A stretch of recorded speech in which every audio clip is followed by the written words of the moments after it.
Tiba-tiba pintu ruang Reni terbuka lebar dan beberapa polisi berpakaian seragam masuk dengan langkah tegas.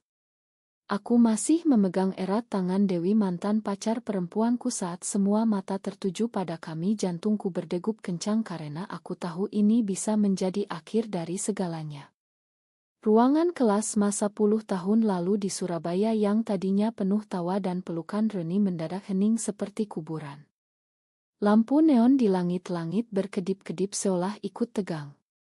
Dewi menatapku dengan mata lebar ketakutan, tapi juga ada kekuatan di sana yang selalu membuatku jatuh cinta sejak dulu.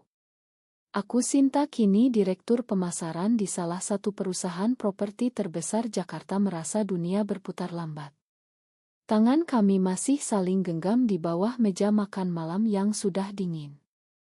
5 tahun berlalu sejak kami putus secara resmi demi ambisi masing-masing, tapi hati kami tak pernah benar-benar lepas.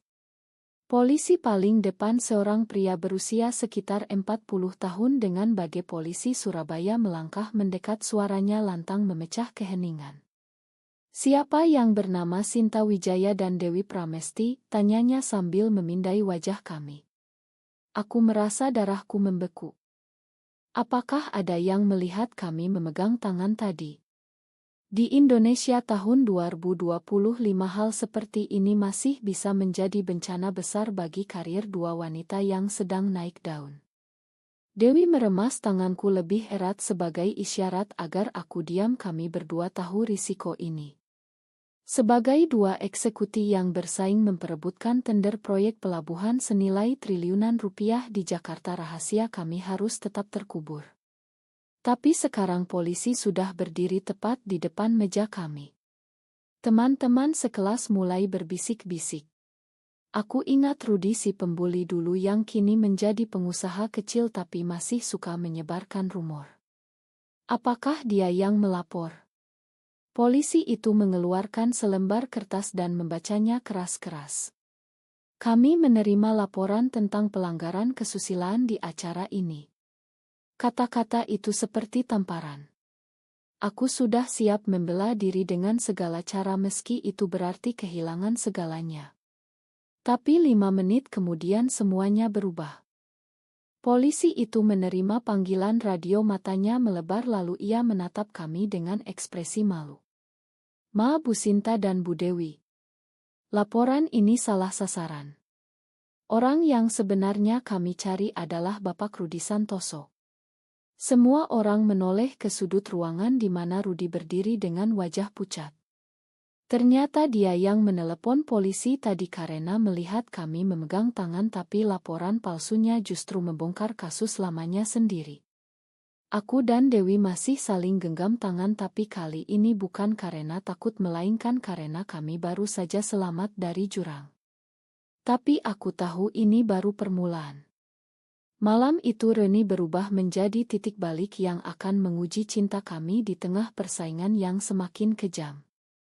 Setelah polisi membawa Rudi keluar ruangan, Reni kembali ramai tapi suasananya sudah berbeda. Teman-teman sekelas menatap kami dengan campuran penasaran dan simpati. Aku melepaskan tangan Dewi pelan-pelan karena kami tahu batasannya. Tapi tatapan kami tak bisa lepas. Aku ingat pertama kali kami jatuh cinta di tahun ketiga SMA. Saat itu Rudi masih menjadi raja kelas yang suka mengolok-olok siapa saja yang dianggap berbeda. Dia pernah memergoki kami berdua di belakang perpustakaan sekolah. "Dua cewek mesum," teriaknya sambil tertawa keras. Sejak itu hidup kami menjadi neraka. Rumor menyebar Dewi dipanggil ke ruang hampir setiap minggu. Aku memilih diam dan fokus belajar agar bisa lolos ke universitas terbaik di Jakarta. Itu keputusan pertama yang dingin dalam hidupku. Aku mengorbankan Dewi demi masa depan. Setelah lulus aku pindah ke Jakarta sendirian. Dewi tetap di Surabaya membantu orang tuanya yang memiliki usaha kecil. Kami berjanji akan tetap bersama, tapi ambisi membuatku berubah. Di Jakarta aku naik pangkat dengan cepat. Aku belajar cara bernegosiasi, cara membaca orang, dan cara mengorbankan apapun demi target. Perusahaan tempatku bekerja sedang membidik proyek pelabuhan baru yang dibiayai pemerintah. Jika menang aku akan menjadi salah satu direktur termuda se-Indonesia. Tapi Dewi juga berubah. Dia kini menjadi konsultan politik untuk partai besar di Jawa Timur. Kami bertemu lagi secara kebetulan di sebuah seminar bisnis 2 tahun lalu. Malam itu di Hotel Jakarta kami tak bisa menahan diri. Kami berpelukan lama tanpa kata. Sejak saat itu kami menjalani hubungan rahasia. Bertemu di kota-kota berbeda menggunakan nama samaran. Tapi persaingan mulai masuk. Perusahaan kami kini bersaing memperebutkan tender yang sama. Dewi mewakili kliennya yang merupakan rival bisnis kami. Setiap kali kami bertemu di balik pintu tertutup kami berjanji tak akan saling khianati. Tapi aku tahu itu bohong.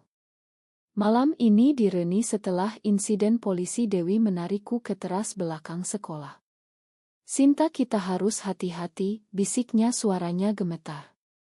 Rudi pasti akan balas dendam. Dia tahu rahasia kita sejak dulu. Aku memeluknya erat. Wangi parumnya masih sama seperti dulu. Tapi di kepalaku sudah berputar strategi.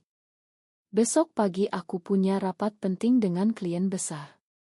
Jika aku menggunakan informasi tentang masa lalu Dewi aku bisa menang tender. Tapi itu berarti mengkhianati wanita yang aku cintai. Angin malam Surabaya meniup rambut kami. Di kejauhan lampu-lampu kota berkelap-kelip seperti mata-mata yang mengawasi. Aku mencium kening Dewi dan berbisik kita akan selamat. Tapi dalam hati aku tahu salah satu dari kami harus kalah.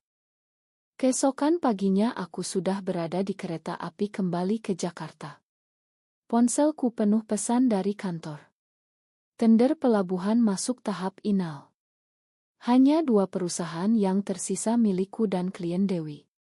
Dewi mengirim pesan singkat jangan lupa janji kita. Aku membalas dengan emoji hati tapi jari-jariku dingin.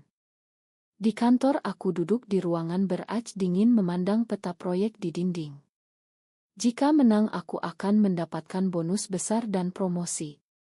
Tapi Dewi juga butuh proyek ini untuk membuktikan diri di dunia politik. Sepanjang siang aku mengadakan rapat dengan tim. Kami membahas cara menekan harga tawaran. Tapi pikiranku melayang ke masa lalu. Setelah insiden Rudi Disma aku dan Dewi semakin dekat. Kami belajar bersama di rumah Dewi saat orang tuanya bekerja. Malam-malam kami berbicara tentang mimpi. Dewi ingin menjadi pengacara yang membela hak perempuan. Aku ingin menjadi pengusaha sukses. Tapi Rudi tak pernah berhenti. Dia menyebarkan oto kami yang diambil diam-diam. Oto itu hanya kami berpelukan tapi di mata orang tua konserati itu sudah cukup untuk menghancurkan reputasi. Orang tua Dewi melarang kami bertemu. Aku memilih diam dan fokus ujian masuk universitas. Itu keputusan kedua yang dingin. Aku selamat Dewi menderita. Setelah kuliah kami putus secara resmi melalui telepon. Aku bilang kita harus fokus karir. Dewi menangis di ujung sana tapi tak membantah. 5 tahun berlalu dan kami bertemu lagi di seminar itu. Cinta lama bangkit tapi kali ini lebih berbahaya. Malam ini di apartemenku di Jakarta aku menerima telepon dari bosku. Sinta ada informasi menarik tentang konsultan lawan kita Dewi Pramesti. Dulu Disma dia terlibat skandal dengan teman perempuan. Kalau kita bocorkan ke media tender ini pasti jatuh ke kita. Aku membeku. Bosku tak tahu bahwa aku adalah teman perempuan itu. Aku bisa mengiyakan dan menang. Atau aku bisa melindungi Dewi dan mungkin kalah. Aku menutup telepon dan menatap oto kami berdua di ponsel. Di oto itu kami tersenyum bahagia di pantai Bali tahun lalu. Tapi di balik senyum itu ada bayangan pengkhianatan. Aku harus memilih. Besok rapat inal. Rapat inal diadakan di gedung pemerintah Jakarta. Aku duduk di satu sisi meja, Dewi di sisi lain.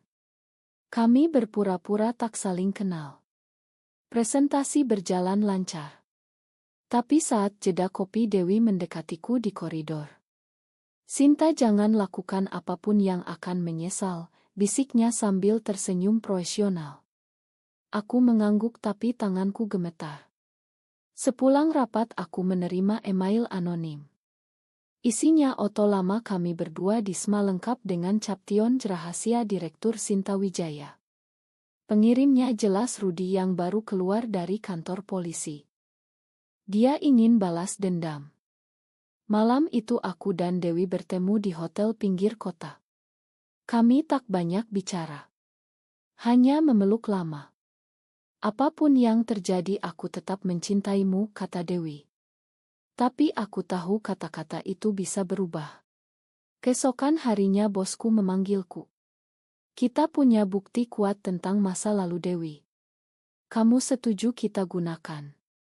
Aku menatapnya lama lalu menggeleng. "Tidak, Pak. Itu bukan cara kita menang." Bosku marah tapi aku keluar ruangan dengan kepala tegak. Aku baru saja mengorbankan kemenangan demi cinta. Tapi Dewi tak tahu. Di sisi lain Dewi juga sedang diuji. Kliennya menawarkan posisi tinggi di partai jika dia bisa menjatuhkanku dengan rumor lama. Dewi menolak. Tapi tekanan semakin besar. 2 minggu berlalu, tender diumumkan. Kami kalah berdua. Perusahaan ketiga yang tak terduga menang. Bosku marah besar dan mempertanyakan loyalitasku. Dewi kehilangan kontrak politiknya. Kami bertemu lagi di Surabaya akhir pekan itu. "Kita sama-sama kalah Sinta," katanya sambil tersenyum sedih. Tapi di matanya ada sesuatu yang baru. Keraguan. Aku merasa kami mulai retak. Keretakan itu semakin lebar. Bulan berikutnya aku dipanggil ke rapat dewan direksi. Mereka menawarkan posisi direktur jika aku bersedia memberikan informasi tentang Dewi. Aku menolak lagi. Tapi tawaran itu menggoda. Dewi juga menghadapi tekanan serupa. Partainya mengancam akan membongkar hubungan kami jika dia tak mundur dari dunia politik. Kami bertengkar untuk pertama kalinya setelah Reni. Di apartemen Dewi di Jakarta suara kami meninggi. "Kamu selalu memilih karir daripada aku," teriaknya. Aku balas, "Kamu yang dulu bilang kita harus kuat." Malam itu kami tidur saling membelakangi. Tapi pagi harinya Dewi memelukku dan meminta maaf. "Kami tahu ini bukan salah satu orang. Ini salah sistem. Di Indonesia cinta seperti kami masih dianggap ancaman." Aku mulai berpikir untuk mundur dari perusahaan. Tapi ambisi tak mudah mati. Suatu malam aku menerima telepon dari Rudi. Dia menawarkan kesepakatan. "Bantu aku balas dendam pada Dewi, aku akan hancurkan bukti lama kalian." Aku menolak tapi tawaran itu mengganggu pikiranku. Dewi tahu tentang telepon itu. Dia marah besar. "Kamu hampir mengkhianatiku lagi Sinta." Hubungan kami retak parah. Kami berhenti bertemu selama sebulan. Aku fokus kerja, Dewi fokus politik. Tapi hati kami kosong. Tender baru muncul, proyek infrastruktur senilai lebih besar. Kali ini aku dan Dewi kembali bersaing. Kali ini aku memutuskan untuk menang. Aku mengumpulkan data tentang klien Dewi yang ada masalah hukum. Itu keputusan dingin ketiga. Aku kirim data itu secara anonim ke media. Berita meledak. Dewi kehilangan kliennya. Aku menang tender. Tapi malam kemenangan aku menangis sendirian di apartemen. Aku baru saja mengkhianati wanita yang paling aku cintai. Dewi meneleponku malam itu, suaranya dingin. "Selamat Sinta, kamu menang." Lalu dia tutup telepon. Aku tahu ini akhir. 3 bulan kemudian aku mendengar Dewi mundur dari dunia politik dan pindah ke Bali membuka usaha kecil. Aku naik jadi direktur utama. Tapi setiap malam aku memandang Otto kami berdua dan bertanya-tanya apakah ini layak. Suatu hari aku pergi ke Bali tanpa memberitahu siapapun. Aku menemukan Dewi di pantai kecil sedang duduk sendirian. Aku mendekat dan duduk di sampingnya. "Makan aku," kataku pelan. Dewi menoleh, matanya masih sama seperti dulu. "Kamu memilih ambisi, Sinta. Aku memilih untuk hidup." Kami tak memeluk, tak memegang tangan. Hanya duduk berdampingan memandang laut. Cinta kami masih ada tapi sudah berbeda. Kami tahu tak bisa kembali. Aku pulang ke Jakarta dengan hati hancur. Karierku sukses tapi aku kehilangan bagian terpenting dari hidupku. Di kantor aku melihat peta proyek baru dan tersenyum dingin. Aku telah menjadi apa yang selalu aku inginkan. Tapi di malam sunyi aku masih merasakan tangan Dewi di tanganku seperti di Reni dulu. Benarkah bahwa dalam dunia kompetisi seperti ini pengkhianatan adalah satu-satunya jalan untuk bertahan? Benar atau salah?